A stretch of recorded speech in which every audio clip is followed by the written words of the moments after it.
Nicole Sandilands. And I'm Dr. Natalie McCulloch. And we're both naturopathic doctors with Durham Natural Health Center. And twins. Right. And we are here to talk to you about hormones. This is something that we talk about all the time in practice. We are both very passionate about women's health, and that obviously includes all things hormones. So what we wanted to talk to you today about was what are your hormones and what are they? We talk about those terms all the time, but trying to get a good understanding of what are they. So hormones are very small little chemical messengers that are released into the bloodstream that then go towards a tissue to have an action.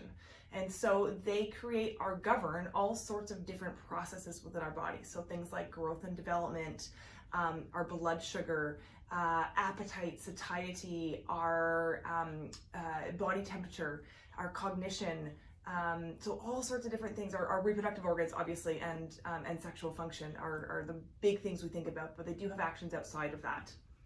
And our hormones are produced by various glands in the body. So we have we sort of have our major gland, which is in our brain. It's our pituitary gland, and that is sort of like the center of sort of our hormone production. We also have our pineal gland, our thyroid gland, which a lot of people are familiar with and will have tested on their regular blood work. We have a thymus gland, which is behind our sternum, which produces some various hormones. We have our adrenal glands, our ovaries, and our pancreas actually produces one of our major hormones, our insulin, which helps with blood sugar regulation. So they're sort of secreted by various glands within the body. And so let's talk a little bit about the big female hormones. So the big two you always hear about are the estrogen and the progesterone, right? And so estrogen is produced by the ovaries, but it's also produced by our fat cells and our adrenal glands. And we don't often think about those two areas. And so estrogen's main role is in the development of what we call our secondary sex characteristics. So things like development of breast tissue, armpit hair, pubic hair. It's also why we have our wider hips. It's also responsible for that. And so estrogen is mainly in the first half of our menstrual cycle. That's where estrogen has its main role with helping to prepare the uterine lining for implantation, essentially, and for a pregnancy.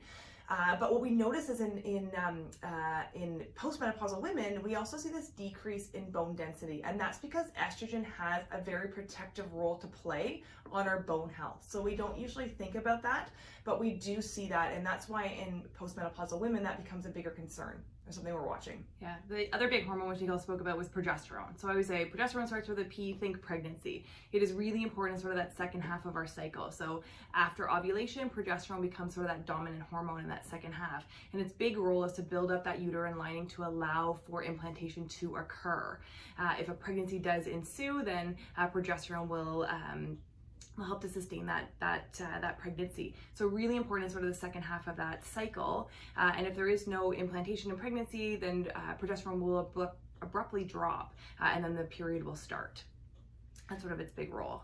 We also hear about, or I shouldn't say hear about, we hear less about DHEA. So DHEA is a precursor hormone.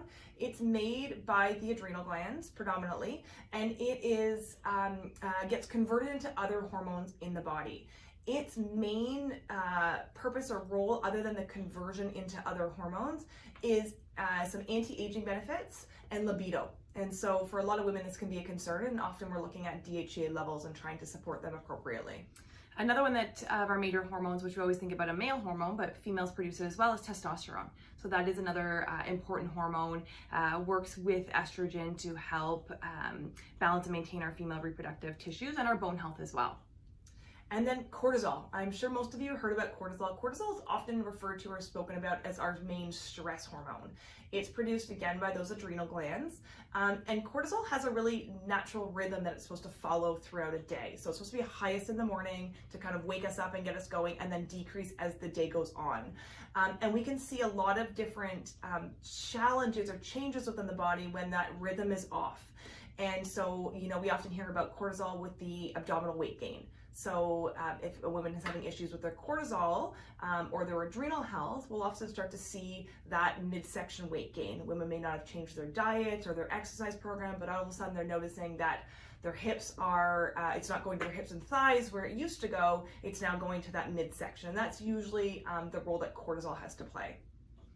So what does it mean when all of these hormones are sort of out of balance? And we can get all kinds of different signs and symptoms, and they can be, really annoying symptoms or sort of a little more minute, but we can get all kinds of different signs and symptoms. And one of the big things that we'll notice is that weight that Nicole just spoke about. We'll also notice difficulty sleeping. So cortisol being that sort of main wake-up hormone, if there's a good natural rhythm, it should spike between 6 or 7 in the morning. But what I see in practice is a lot of women are like, I'm waking up between 3 and 5 and I can't get back to bed. So they're having that rise in cortisol in the middle of the night, sort of showing that adrenal gland dysfunction. So that's a really common symptom that we'll have and that we'll see.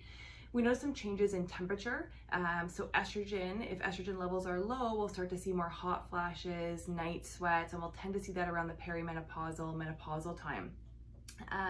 We'll notice a change in blood sugar concentration.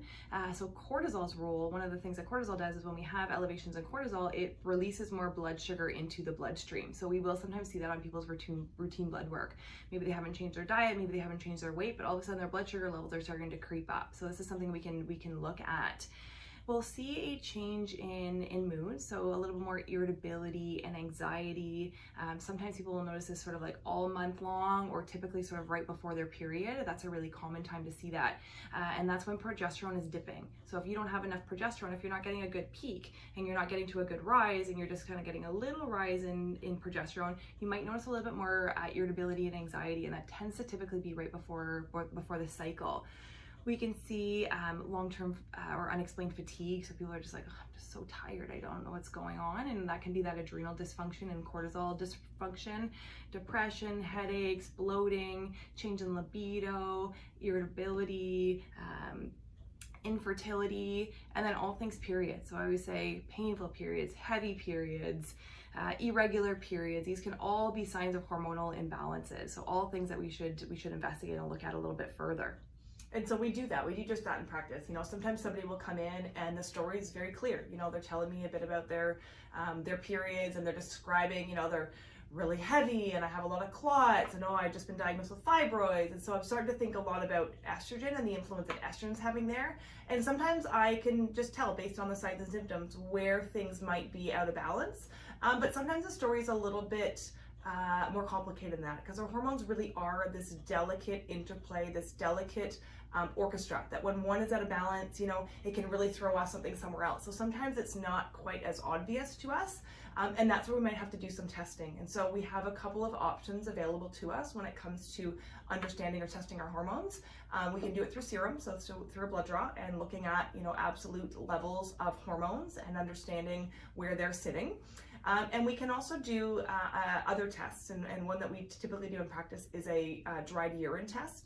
We call it a Dutch test, but it's a bit more of a sophisticated way of looking at not only those total hormone values, but also how your body is metabolizing or handling those hormones sort of downstream. How are we eliminating our estrogens? What does that look like? Are we doing it in a healthier way, or are we metabolizing to our not as healthy estrogens? And so it can just give us a really good understanding of what's happening in the body, because we really want to try to create that balance overall.